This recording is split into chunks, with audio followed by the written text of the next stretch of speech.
O bom da gente falar, quase que por último aqui, é porque a gente ouve muitos questionamentos, vê a forma como foi respondida e tenta ir de forma mais específica para entender, né? Particularmente, eu vejo que nós precisamos, sim, pacificar o país.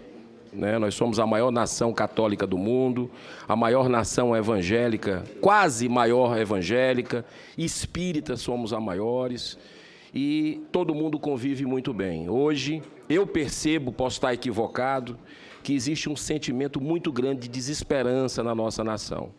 As pessoas estão acompanhando aqui, com esperança, uns de um lado, outro do outro, de que uns possam ser rejeitados, parte da população achando, outra achando que deve ser aprovado. Isso faz parte da democracia, mas eu percebo, no contexto geral, que existe aí um sentimento de muito descrédito das nossas instituições. E eu queria dizer, senhor Cristiano Zanin, que eu vejo que o senhor vai ser aprovado hoje aqui, com ampla maioria. E como a gente sabe que toda autoridade é constituída por Deus, nós temos que orar pela sua sabedoria, pelo seu discernimento e pedir para que o senhor aproxime com o seu trabalho, com a justiça que hoje está muito questionada no Brasil, e eu acredito na capacidade de reflexão do ser humano, a sociedade dessas instituições. Como? Que o Supremo volte a ser uma Corte Suprema, que não legisle no nosso lugar. As violações são quase que semanais aqui, em diversos assuntos que já foram abordados com muita categoria, muita competência pelos colegas aqui, E a gente percebe muito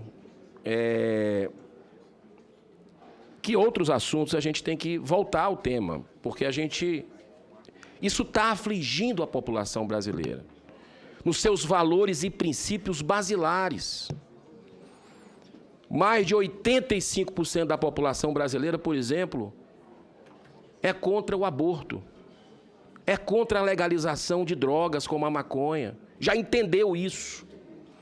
E eu queria voltar a insistir de outra forma, porque eu entendo quando o senhor diz, eu não posso, que eu vou chegar lá, vou legislar, mas a gente precisa conhecer o seu pensamento como cidadão sobre esses temas que são muito caros ao povo, à nossa nação, a maior nação provida do mundo. E eu queria lhe perguntar de outra forma, essa questão do aborto. Já que a vida é um direito fundamental, o senhor reconheceu isso, está na Constituição, como cláusula pétrea, sem, portanto, ser passível de modificação nem por emenda constitucional, pode a Suprema Corte decidir contra o espírito da Constituição e relativizar ou flexibilizar esse direito, ampliando as hipóteses de aborto no Brasil? Bem direto essa questão, porque nós já fizemos a nossa parte aqui várias vezes. Nós derrotamos o PL 1135, que tramitou por quase 3 décadas nessa casa. 33 votos a 0 na Comissão de Constituição e Justiça, lá na Câmara dos Deputados, lá na Constituição de Família. Só teve 4 votos positivos na Constituição e Justiça. Derrotamos um projeto. Agora tramita nessa casa o Estatuto da Gestante, tramita na Câmara dos Deputados o Estatuto do Nascituro. O Congresso não tem se omitido com relação a isso, nós fomos eleitos para isso. Então que seja respeitada essa casa. Aí sim nós vamos ter pacificação no Brasil, cada um fazendo o seu trabalho, porque senão não faz sentido a gente estar aqui. A questão de drogas, a mesma coisa, está lá, descriminalização das drogas. Vai comprar de onde? Vai poder andar com porte de droga, vai comprar de onde? Vai fortalecer, é o quê? Receptação? É a institucionalização disso? Isso nós votamos 2 vezes aqui, eu inclusive votei, todos aqui, todos não, porque tem alguns que chegaram agora, mas nós que chegamos em 2019, votamos a lei de drogas aqui, que o presidente Lula lá atrás sancionou, há 18 anos, 17. do seu primeiro mandato. Uma lei que é claro, que é o que o brasileiro pensa sobre o assunto. E eu lhe faço esse questionamento também sobre a questão da liberação da droga no Brasil. Outra coisa que eu queria lhe perguntar, tenho várias perguntas, não vai dar para fazer, mas eu vi o senhor responder aqui sobre a questão da revisão da JBS, do qual o senhor foi advogado. A revisão de acordo. Não ficou claro para mim, como o senhor deixou claro que com relação a processos do Lula, que o senhor advogou, o senhor vai se declarar suspeito, impedido. Eu queria perguntar sobre esse caso. O senhor vai se declarar sobre a JBS? O Brasil recebeu aí, com a Lava Jato, que é um patrimônio do povo brasileiro, recebeu bilhões de reais devolvidos que não caíram do céu. Esse dinheiro veio de algum lugar. E a operação mostrou que foi propina, corrupção. Queria saber se o senhor vai se declarar impedido e também em outros processos novos do Lula, porque porventura ocorram. Queria que o senhor deixasse claro, o senhor vai se declarar, já que tem uma relação com o presidente Lula, uma relação de advogado dele, que é público, é notório, independente se teve no casamento, se não teve, isso a gente sabe, tem outros eventos sociais, inclusive. Outra coisa que eu queria lhe perguntar é sobre os presos. O senhor é um garantista por natureza, já deixou claro, e vai ter muitos votos por causa disso aqui. Os presos, eu tive lá na Papuda, eu tive na Colmeia, vi, e eu acho que quem errou tem que ser punido. Seja de direita, de esquerda, infiltrado, enfim. Nós estamos com a CPMI para buscar isso. Mas tem pessoas ali que o devido processo legal, aliás, todas, o devido processo legal não está sendo obedecido. Quer dizer que vale para um, vale para outro. Um posicionamento do senhor sobre isso é muito importante para que a gente pacifique o país. Quero voltar à pacificação, porque foi falado de Nelson Mandela aqui, um grande humanista, pacifista da humanidade. Não dá para comparar, com todo respeito a quem pensa diferente, ao Lula. Citado em centenas de delações premiadas, corrupção, lavagem de dinheiro, delatado, condenado em 3 instâncias. Mas foi falado aqui no Nelson Mandela. Sabe o que o Nelson Mandela falou sobre pacificação? Quando todo mundo esperava que ele fosse, depois de 27 anos na prisão, ele fosse declarar guerra, causar uma guerra civil, ele foi no sentido inverso. Disse que matar nunca, nunca, vingança jamais. O que é que a gente está vendo no Brasil? PL da censura, goela abaixo. Jornalistas hoje no país censurados, empreendedores, parlamentares, uma caçada sem fim, e a coincidência é que é tudo conservador. Conservador. Antes, na época há 2000 anos atrás, a gente era jogado às feras, para os leões, torturado, morto.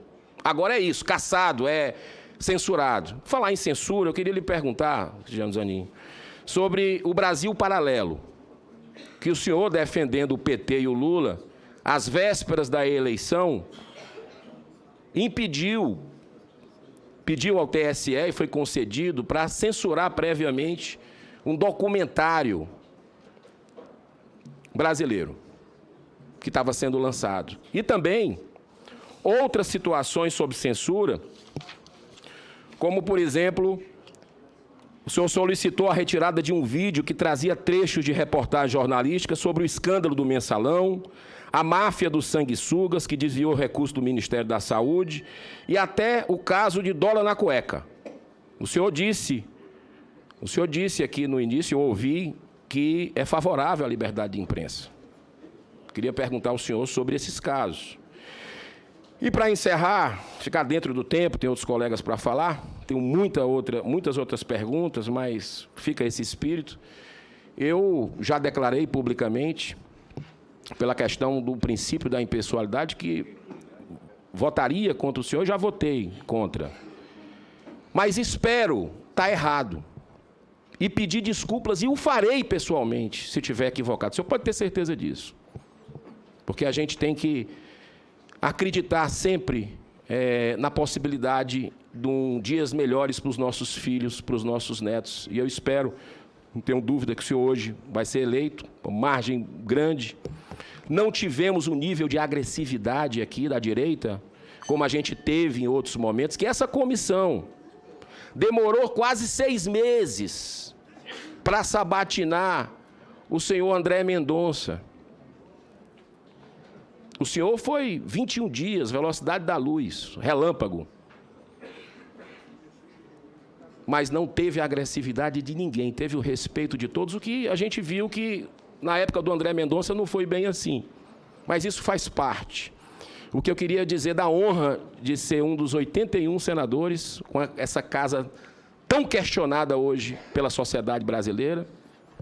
Péssima imagem nós temos hoje. Quando eu digo nós, é nós, todos nós.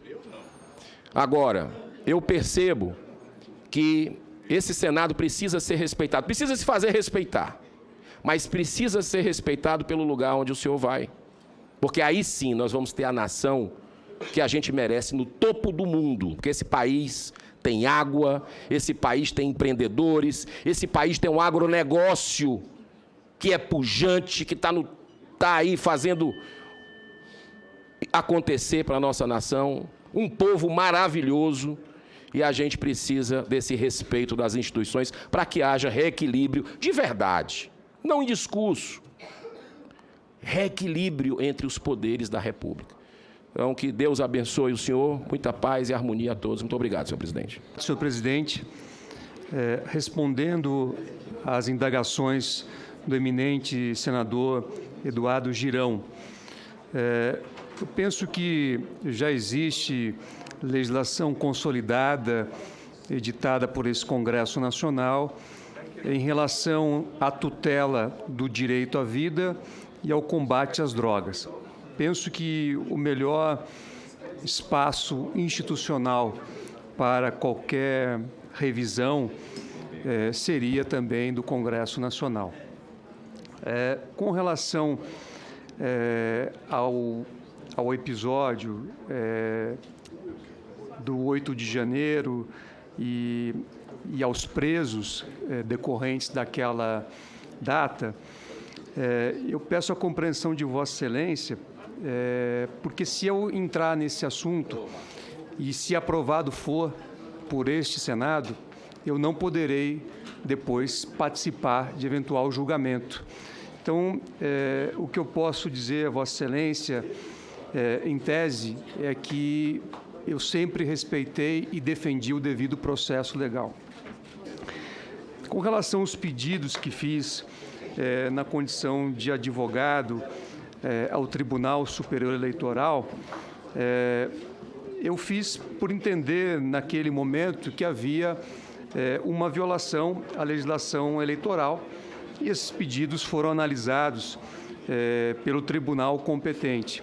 Então, na verdade, jamais busquei a censura, mas sim, na minha visão, era o cumprimento da legislação eleitoral naquele momento, e assim foi entendido também pelo Tribunal Superior Eleitoral. Doutor Zanin, eu acho que o senhor pulou uma das perguntas que eu fiz aí, sobre a questão da DPF, da JBS, né, do qual o senhor foi advogado, e eu queria saber sobre a revisão de acordo dela e outros que o senhor, porventura, tenha sido também, se o senhor vai se declarar impedido, suspeito, assim como novos processos contra o presidente Lula, que cheguem, porventura, ao Supremo Tribunal Federal. Eu queria saber se o senhor vai fazer como o senhor disse que iria no caso dos processos já iniciados, quando o senhor era advogado dele, do presidente Lula, se o senhor vai se declarar suspeito também. Muito obrigado. Obrigado, eminente senador Eduardo Girão. De fato, eu havia pulado essa questão. Com Com relação ao processo empresarial em que atuei, aqui há um impedimento bastante claro no sentido de qualquer participação em julgamento que diga respeito a este processo. Em relação à DPF, não sei, eu não conheço ainda o teor dessa DPF.